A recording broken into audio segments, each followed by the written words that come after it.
네, 반갑습니다. 1월 25일 토요일입니다. 자, 연휴의 시작이죠. 벌써 고향에 가신 분은 계시나요? 네.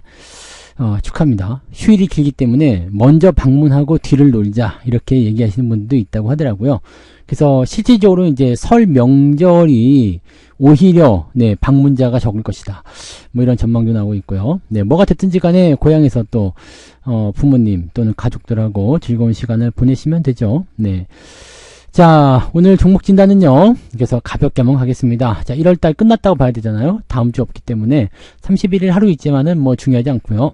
그래서 다음 주가 있기 때문 없기 때문에 이제 1월달 1월 2일부터 1월 24일까지 해서 기관들, 외국인들, 개인들이 매수를 많이 한 종목들은 뭐가 있는지 보겠습니다. 와, 쟁쟁한데요. 그죠? 일단 외국인들이 많이 산 거는 SK 하이닉스, 하나오션. 이놈들이 1월달에 수익을 많이 냈네요. 그죠? 자, 기관들도 수익 많이 냈어요. 두산 에너빌리티. 근데 SK 이노베이션이 조금 미끄러졌죠. 자, 개인들은 그냥 재미없었습니다. 삼성전자, 현대차. 즉, 장이 올랐음에도 불구하고 뭐 손실은 아니겠죠. 삼성전자, 현대차가 1월달에 손실 난 건 아니니까 손실은 아닐 텐데 재미가 없어. 자, 외국인들만 재미 보는 장이었네요. 기관들이 뭐 두산 에너빌리티 많이 샀다고 하지만 SK 이노베이션에서 깎아먹었다라면 조금 엇박자가 탔을 수도 있겠다 볼 수가 있겠죠.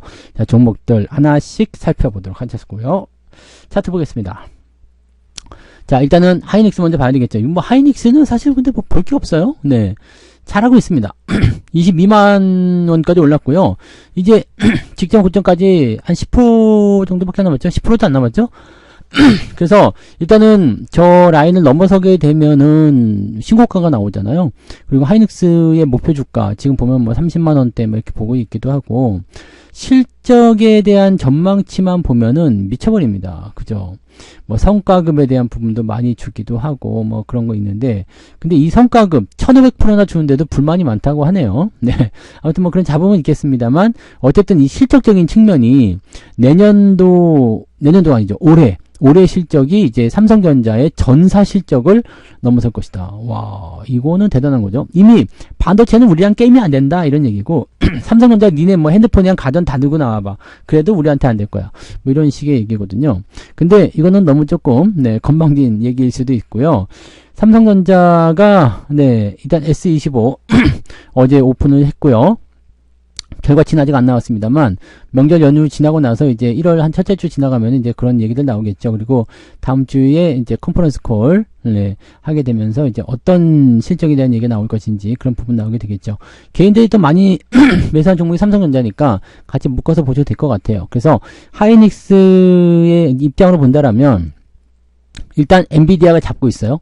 엔비디아 잡고 있는 데다가 미국에서 인플레이션 인하 둔화를 시키고 금리 인하 시켜버리겠다 이런 식으로 얘기가 나오죠. 그러면 유가 깎고 막 이런 식으로 막 나가고 있죠. 또 여기다 AI 인프라 투자를 확장해버리는 모습이 있어서 지금은 근데 원전 관련주, 전력기기 관련주 여기 플러스 해가지고 기술주, AI 관련주도 다 같이 올라가는 모습이잖아요. 하이닉스 더 간다고 봐야 됩니다. 더 올라간다 봐야 되고, 조정이 나온다라면 이번에도 마찬가지일 것 같아요. 깊게 들어오지 않을 것 같습니다. 왜냐면 하이닉스가 이제 조정을 받고 끝나려면 엔비디아가 같이 끝나줘야 돼요. 근데 엔비디아가 끝난다라는 그 의미는 뭐냐, 많이 올라간 것에 대해서 조정을 받는다는 그 의미가 아닙니다. 조정은 받을 수 있어요. 근데 수요가 여전히 빵빵해. 찾는 사람이 많아. 물량이 딸려. 이런 상황이 되면은요, 하이닉스는 이미 2025년도 물량은 솔드아웃 없잖아요. 네, 뭐 이렇게 할 수가 없어요. 그러니까 전부 다 엔비디아 쪽으로 넘어가고도 남는 그런 물량 상태가 된 건데, 여기서 뭐 더 할 게 뭐가 있겠습니까? 그죠? 가격이 안 올라간다면 또 문제가 되겠지만, HBM은 또 가격이 안 올라가지도 않습니다. 여기서 유일한 변수는 상반기에는 어쩔 수 없고요. 하반기 시점에서 이제 브로드컴을 앞세운 빅테크 기업들의 공격이 얼마나 거셀 것이냐죠. 하반기쯤 되면 HBM4가 나온다는 얘기가 있죠. 그래서 그런 부분들이 이제 삼성하고 붙었을 때 이 빅테크와 삼성이 붙을 가능성이 높고요. 엔비디아와 하이닉스가 연결고리를 해가지고 들어갈 가능성이 높겠죠. 자, 문제는 TSMC를 끼고 들어간다는 얘기인데 빅테크 기업들이 지금 TSMC에서 약간 등을 돌리는 그런 모습이 좀 있단 말이에요. 아직까지는 TSMC가 더 중요하다고 볼 수 있겠지만 TSMC도 역량이 딸립니다. 지금 뭐 공장을 건설하고 있다고 하지만 그 내년도나 돼야지 돌아갈 테니까 지금 당장은 만들어 달라도 만들어줄 수가 없죠. 그러니까 단가를 높게 칠 수밖에 없어. 자, 근데 이렇게 되면 부담스럽다는 얘기죠. 그러니까 삼성한테 자꾸 얘기해요. 야, 니네가 좀 싸게 만들어주면 안 되겠냐? 그럼 우리가 다 니네한테 줄게.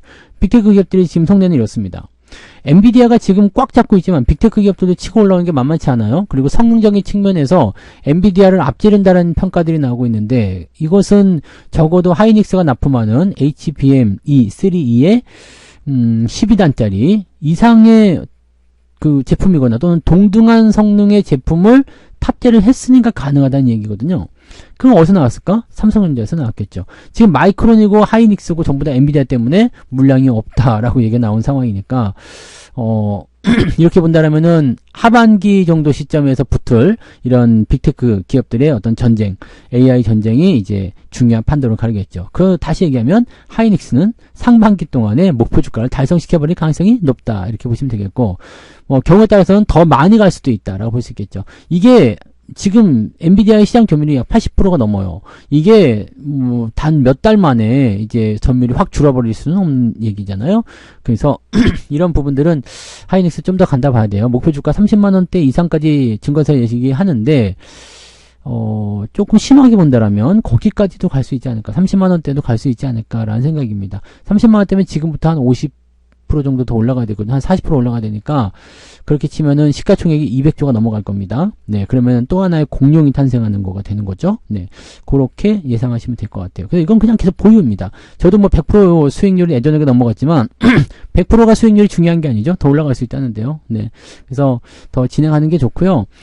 우리는 여기 8만 원대부터 매수해가지고 계속 끌고 올라오면서 추가 매수 진행됐고 아마 평단가가 대부분 이제 11만 원 뭐 또 그 아래쪽 그럴 겁니다. 지금 100%가 다 대부분 넘었을 테니까요.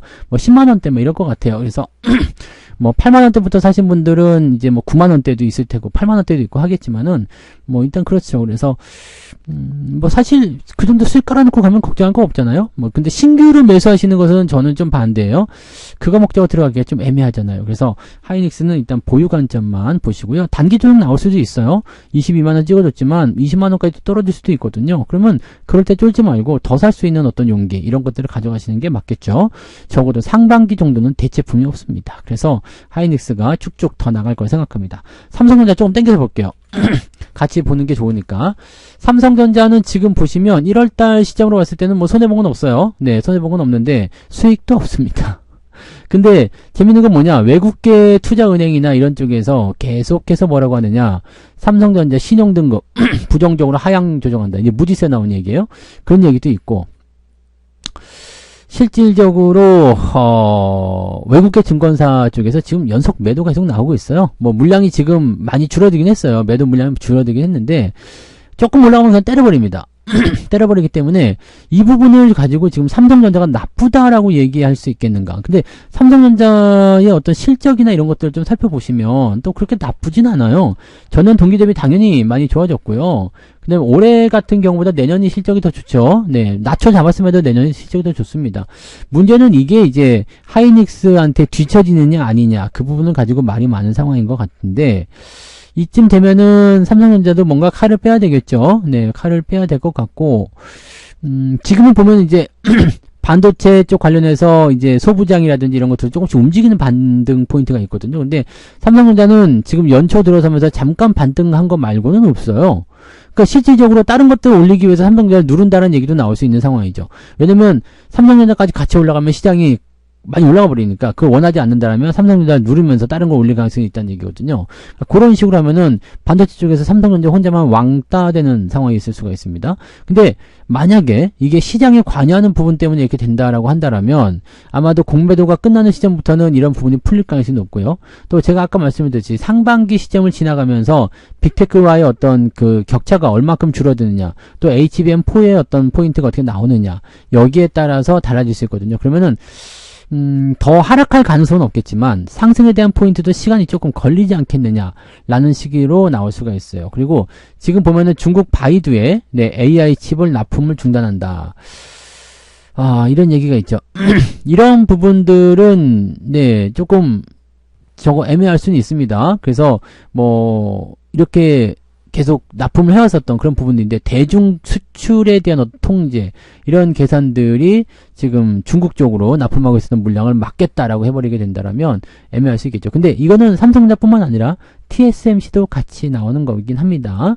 근데 삼성 입장에서는 그래도 하나라도 더 팔아먹고 싶은 생각이 있을 것 같기는 한데 조금 애매한 것 같아요. 그래서 이런 소식들이 조금 안 좋게 만들어졌는데 뭐 사실적으로는 뭐 그렇게까지 이렇게 영향을 받는 형태의 느낌은 아닌 것 같고 워낙 이제 악재가 많이 누르고 있다 보니까 올라가기 좀 어려운 부분들이 있죠.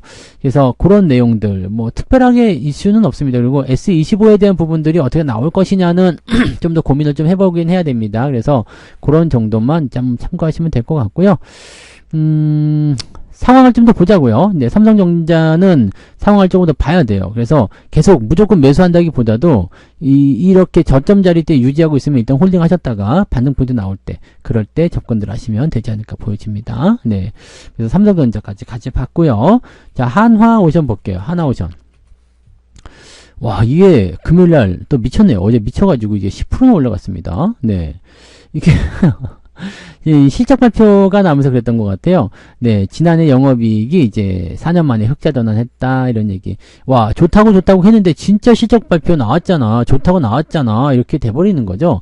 그러니까 분봉 상황 체크해 보시면 이게 실적 발표가 나왔던 그 시점, 오후 시점이죠. 1시 반 정도 시점. 이때까지만 해도 비리비리했거든요. 그러다가 실적 발표 나오면서 그냥 빵빵빵 치고 올라가더니 그냥 나온 겁니다. 자, 이렇게 되면은 대부분 어떻게 된다고요? 다음날 차익 실현 매도가 나오겠죠? 그래서 올라가는 그 실적 발표 전에 올라가게 되면 실적 발표 나올 때 떨어지는데 그 전까지 멍청이 있다가 실적 발표 나오면서 올라갔다 그럼 다음날 좀 떨어지는 경향이 있습니다. 실적 발표가 좋다라는 것은 분명히 좋은 소식이긴 합니다만 분명히 말씀드리죠. 이격이 벌어진 부분에 대해서는 항상 조심하셔야 됩니다. 그래서 이거 보고 또 그냥 무턱대고 따라가겠다 이렇게 생각하시지 마시고요. 다음 주 금요일이겠네요. 그쯤에 이제 장이 열릴 때 조금 주춤하는 모습이 좀 나올 거다. 차익 실현 나올 거라고 보시면 됩니다. 그래서 그런 정도의 얘기를 생각하시면 될 것 같아요. 요거는 저는 팔아먹었죠. 여기 5만원 넘어갈 때 팔아먹었는데 그거보다 한 10% 더 올라갔어요. 그래서 으쉬 하고 있는데 주가 최근에 좀 들어왔었죠. 이게 다른 조선주들은 뭐 현대중공업이나 이런 것들은 많이 안 올랐거든요. 근데 하나오션만 미친듯이 올라간 이유가 실적 때문이었다라고 보시면 됩니다. 그래서 요거는 일단 단기적 이벤트 정도로 보셔야 되기 때문에 조금 주춤할 수 있습니다. 다만 우리가 생각하는 것은 이 조선주의 움직임이 단기로 끝나는 게 아니죠. 중장기적으로 계속 갈 수 있기 때문에 조정이 들어오면 반드시 매수해야 됩니다. 어디까지 들어올지 모르겠어요. 45,000원의 지지를 받을지 아니면 저는 4만원 아래까지 내려오면 그냥 살 것 같은데 내려오지 않을 것 같죠. 내려오게 되면 땡큐고요. 내려오지 않아도 중간에서 어중간하게 돌리는 그런 모습이 좀 나올 수 있을 것 같아요. 현대중공업 같은 경우 보시면 이것도 우리가 그때 팔아먹었잖아요. 60%대 팔아먹고 조정이 이제 나왔거든요. 이 조정이 나올 때 어디까지 기다렸냐면 우리가 이제 15만원 초반 정도까지 기다렸어요. 그래서 여기까지 내려오면 매수합시다라고 하고 기다리고 있었는데 안 들어오고요. 여기 어디까지 왔죠? 17만원 정도까지 들어오자. 그냥 바로 나가버린 거죠. 이렇게 되니까 더 살라고 했는데 놓쳤다. 이렇게 돼버린 거죠.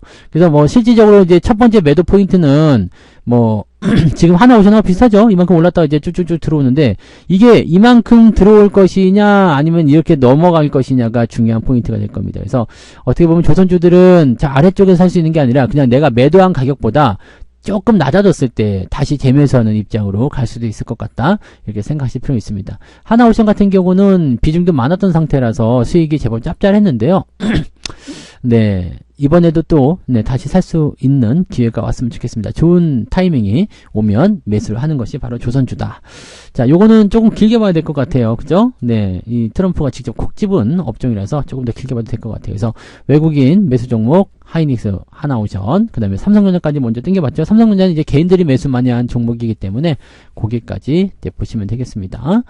자, 그 다음에 기관들이 많이 매수한 거, 두산 에너빌리티. 야, 이것도 원전인데, 이거를 저거 할 수 없어요. 그냥 무시할 수가 없어요. 왜냐면 지금 AI 인프라 투자를 하겠다는 거잖아요. AI 인프라 투자를 하겠다. AI 쪽에 인프라 투자하게 되면 일단 기본적으로 따라붙는 게 뭐냐면 데이터 센터입니다. 데이터 센터. 데이터 센터가 따라붙는데 이 데이터 센터가 따라붙을 때 전력 소비 이거를 어떻게 할 거냔 말이에요. 그래서 지금 전력 관련주도 많이 올랐죠. 전력 관련주도 많이 오른 게 첫 번째 LA 산불 때문에 올랐다가 지금 이 전력 수요 증가 때문에 넘어간다. 이렇게 되는 거거든요. 거기다가 이제 전력이 뭐 그 전기선이나 발전기만 놓는다고 되는 게 아니죠. 이제 전기를 공급해주는 주체가 있어야 되는데 그게 원전 중에서도 소형 원자로 이런 쪽으로 나오고 있죠. 그래서 두산 에너빌리티 같은 경우는 요 밑에서부터 계속 말씀드렸던 것 같아요. 네, 포지션이 이렇게 툭툭툭툭 계속 올라가고 있습니다. 뭐 많이 올랐어요 벌써. 네, 근데 당장 멈출 것 같진 않죠. 네, 이거는 이격이 아직까지는 덜 벌어졌습니다. 그리고 이 캔들 모양새 보면은 지난번에 한번 많이 올라서 이게 좀 들어올 것 같은데 라는 느낌이 좀 있었는데 그냥 계속 올라가잖아요. 이게 캔들 모양이 작게 움직이게 되면은 연속 상승하는 경우들이 좀 있습니다. 그래서 그런 쪽으로 보시면 되고, 대신에 이제 실적이 조금 안 좋게 나왔는데 전혀 뭐 큰 문제될 것 같지는 않습니다. 지난해 영업이익이 1조 1,700억, 그래서 전년 대비해서 이제 30% 정도 떨어졌다. 근데 올해 증가하면 되잖아요? 네. 올해 증가하면 되죠. 오히려 이제 작년에 영업이익이 떨어졌기 때문에 올해 비교치를 한다면 더 좋을 수도 있죠. 자, 지금은 이제 약간 과매수 국면에 들어가 있는 모습이긴 한데, 당장 지금 과매수라고 해서 당장 조정이 나오는 건 아니잖아요. 그래서 원전 관련 섹터는 조금 더 두고 보시는 게 좋을 것 같아요. 갖고 계신 분들은 홀딩 그대로 보시고, 그 다음에 매수는 좀 늦었겠죠? 네, 매수는 일찌감치 좀 들어가셨으면 좋은데 매수는 좀 늦지 않았나 생각을 해봅니다. 그래서 요거는 홀딩만 보시면 좋겠네요. 자, SK 이노베이션 볼게요.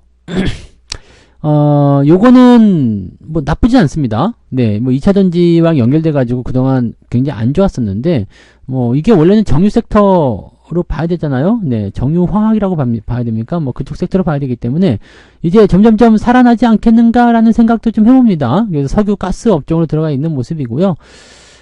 이 종목도 지금 보시면 이런 어떤 추이적인 부분에서의 상승이 굉장히 중요해요. 이게 한번 돌리는 모습이 나타나면 뭐라도 한번 나오더라고. 과거에서부터 계속 그랬습니다. 이것도 약간 대형주에 속하는 종목이기 때문에 큰 덩치가 한번 돌아선다라는 것은 우리 항공모함 이론 아시죠? 큰 덩어리는 한번 방향을 결정하면 바로바로 유턴이 안 됩니다. 야, 거기 아니야, 일로 돌아와 라고 해도 얘는 한참 간 다음에 돌아와야 돼요. 그러니까 이런 식으로 하는 거기 때문에 대형주들은 이렇게 한번 방향을 결정하게 되면 큰 자금들이 움직이기 때문에 포지션은 나쁘지 않을 것 같다 생각됩니다. 지금 못 올라간 건 있어요.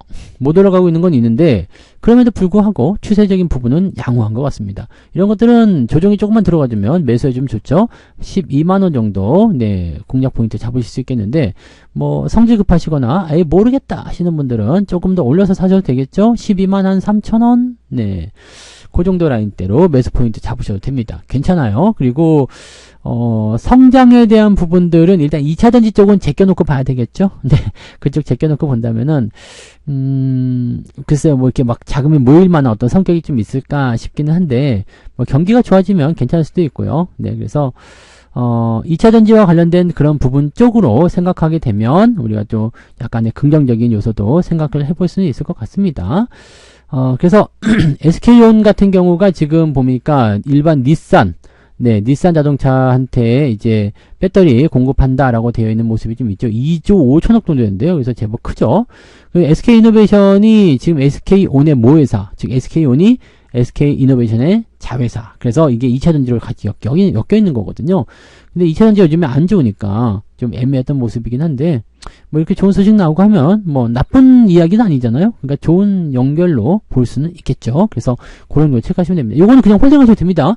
홀딩하시고 그 다음에 매수 포인트 들어오면 한번 사주시면 될 것 같아요. 이 포인트가 지금 원형 바닥인데 어느 정도까지 올라갈 수 있냐면 네 이게 처음에 시작되는 그 제가 손잡이라고 말씀드리죠. 이 냄비 같은 분이 손잡이 구간 한 16만원까지도 받는 가능성이 있으니까요. 그 정도 목표 보시고 네 홀딩 그대로 유지하시면 될 겁니다. 네. 자, 그럼 현대차 볼게요. 현대차 부릉부릉. 현대차가 배당금을 12,000원 준다고 했죠. 아, 그리고 매출도 사상 최대. 네, 175조 원. 근데 영업이익이 조금 줄긴 했어요. 왜냐면 차량 판매에 대한 어떤 충당금이라고 해야 되나요? 그게 조금 증가했죠. 그래서 그게 영업이익을 조금 줄이는 형태가 나타나서 이익률은 좀 줄었습니다. 근데 매출 좋잖아요. 그리고 작년에 보니까 차량 판매량은 좀 줄었어요. 근데 뭘 많이 팔았냐? 하이브리드. 전기차보다 하이브리드 더 많이 팔았죠. 그리고 일반 자동차보다 하이브리드가 더 비쌉니다. 자, 전기차 쪽에 대해서 수혜가 좀 이제 주춤해진 상태에다가 전기차 캐즘 이런 상황이 지속되면서 전기차에 대한 인식이 조금 다운된다라면 지금 하이브리드로 많이 가죠. 예, 하이브리드의 좋은 점이 뭐예요? 자동차세가 싸요. CC가 낮거든. 그래서 자동차세가 쌉니다. 첫 번째, 일반 똑같은 동급의 자동차인데 만약에 소렌토다 그러면 소렌토 그냥 그 뭐 가솔린이나 디젤 이런 것들은 자동차세 많이 나옵니다. 근데 하이브리드로 가게 되면 절반 정도밖에 안 납니다. 또 뭐 공영주차장 네 반값 할인 뭐 이런 거 그죠? 네 톨게이트 뭐 이런데 또 톨게이트는 잘 모르겠네요. 그런 거 야 이렇게 따지고 보면 나쁘지 않아요. 거기다 연비 제일 중요한 거예요. 연비가 어마무시하다고 그러죠. 한번 기름 넣고 언제 넣는지 모른다. 이런 식으로 나올 수 있으니까. 이러다가 나중에 기름 냄새만 맡고 가는 거 아닌가? 라는 생각이 들 정도가 될 것도 같은데. 아무튼 과도기가 필요하겠죠. 내연기관에서 전기차로 완전히 넘어가기 전에는 이러한 그 하이브리드 쪽으로 넘어가는 그런 부분이 있을 것이다. 그 기회를 좀 잘 잡은 것 같아 보이고요. 잘 팔린대요. 네, 잘 팔린다고 합니다. 비싼데 잘 팔린다. 이게 좋잖아요. 거기다가 환율도 높다. 네. 지금으로서는 현대차가 나쁘지 않습니다. 배당금도 좋고요. 근데 문제는 증권가에서는 자꾸 이 목표 주가를 낮게 잡아요. 자, 근데 요즘에 이제 증권가에서 목표 주가 낮게 잡는 것들 보면 삼성전자를 제외하고 나오는 가방 보면 3월 배당 또는 이제 약간 고배당주들 이런 것들 일부러 하는 건가 싶을 정도로 좀 낮게 잡아가지고요. 주가를 좀 떨어뜨리고 지들이 열심히 사들이는 그런 형태의 느낌도 좀 있더라고요. 물론 당장 눈에 띄는 형태의 매수는 따로 보이진 않고 있겠습니다만 기관들 입장에서 본다라면 안 좋은 얘기였어요. 그래서 일단은 금요일날 팔았어요. 하지만 목요일날, 수요일날, 화요일날 계속 샀죠. 자, 그렇다면은 계속 사놓고 나서 나쁘다고 해? 이건 뭐야? 라는 생각이 있죠. 그래서 약간은 좀 애매한 게 있습니다. 네, 주가가 올라갔다 내려갔다 계속 반복하고 있고요. 요즘 저점 지지 나오고 있기 때문에 더 밀릴 것 같진 않아요. 그리고 배당금이 지금 12,000원으로 결정됐잖아요. 지금 1년 배당금이 12,000원인데 올해는 더 올라갈 수도 있겠죠. 자, 그래서 기말 배당이 6,000원인가 나오죠. 우선준 6,100원 이렇게 나오니까 여기에다가 플러스 1분기 배당까지 같이 합치면 제발 짭짤하실 겁니다. 그래서 이번에 고배당주로 보시면 되고, 뭐, 현대차는 사실, 뭐, 개인들이 많이 매수해서 못 간다 이럴 수도 있겠습니다만, 그렇게까지 걱정할 만한 종목은 아닙니다. 다만, 자동차 쪽으로 나올 수 있는 부분들은 뭐가 있을까라는 부분인 것 같은데, 지금 굳이 실적을 좀 따지자고 한다라면, 기아가 훨씬 좋잖아요. 기아가 작년에 매출이 첫 100조 원대 돌파가 됐고요. 영업이익과 판매 대수도 네 역대 최대치를 찍었다. 야, 이거 기아가 더 잘 나가요? 기아는 또 배당금이 한번 몰아줘가지고 6.5%가 바로 나오죠. 네, 지금 10만원 정도에 있으니까 6,500원. 내가 보기엔 기아가 더 나은 것 같은데? 라는 생각이 좀 듭니다. 현대차보다는 현대차 EUP가 더 좋고요. 그 다음에 현대차보다도 기아가 더 낫습니다. 그래서 현대차도 나쁘지 않아요? 나쁘지 않아요. 그냥 두고 가셔도 상관없는 건데 현대차보다도 굳이 지금 선택지를 본다라면 현대차 EUP 또는 현대모비스도 괜찮잖아요. 그 다음에 기아도 괜찮죠. 그러니까 그런 식으로 접근하셔도 괜찮은 것 같아. 우리가 ST7을 갖고 있지만 현재 하이닉스 잘 나가죠. 그 다음에 현대모비스 잘 나가죠. 모비스도 지금 잘 나가요. 근데 실적 좋게 나왔거든요. 그 다음에 현대차 EUB 같은 경우는 이미 수익 많이 남아있고요. 네. 현대모비스는 자사주 매입, 소각 규모를 2배로 하겠다, 이런 얘기 나오기도 했습니다. 그래서 실적 때문에 좀 올라온 부분 좀 있습니다만, 지금 나쁘지 않아요. 네. 그래서 이런 부분들, 또 그 다음에 기아 같은 경우도 현재 주가 수준이, 네, 올라가고 있잖아요. 그러니까 실적적인 측면이나 성장성적인 측면에서 기아가 훨씬 낫죠. 그러니까 현대차가 지금 조금 보면 나쁜 기업은 아닌데 막 그렇게 공격적으로 매수하거나 그러긴 조금 애매합니다. 그래서 매수 포인트가 있더라도 기아나 현대차 EUB나 또는 현대모비스나 이런 쪽으로 접근하시는 게 좋겠죠. 그러니까 자동차 업종 쪽에서는 현대차는 조금 이제 관망해야 되는 입장, 이런 쪽으로 보시면 됩니다. 나쁘진 않아요. 보유하시는데 나쁘지 않은데 매수하기가 좀 껄끄럽다, 이렇게 보시면 되겠죠. 네. 그래서 오늘 여기까지 이야기 드립니다. 네. 그래서 오늘은 매매 종목이 하이닉스, 하나오션, 그 다음에 두산에너빌리티, SK이노베이션, 삼성전자와 현대차까지 말씀을 드렸으니까 참고하시고요. 잘 참고하셔서 좋은 대응 해보시기 바랍니다. 저는 내일 또 다른 종목으로 돌아오도록 하겠습니다. 고맙습니다. 본 방송에서 제공되는 모든 정보는 투자 판단의 참고 자료이며 투자의 최종 책임은 본 방송을 이용하는 본인에게 있습니다.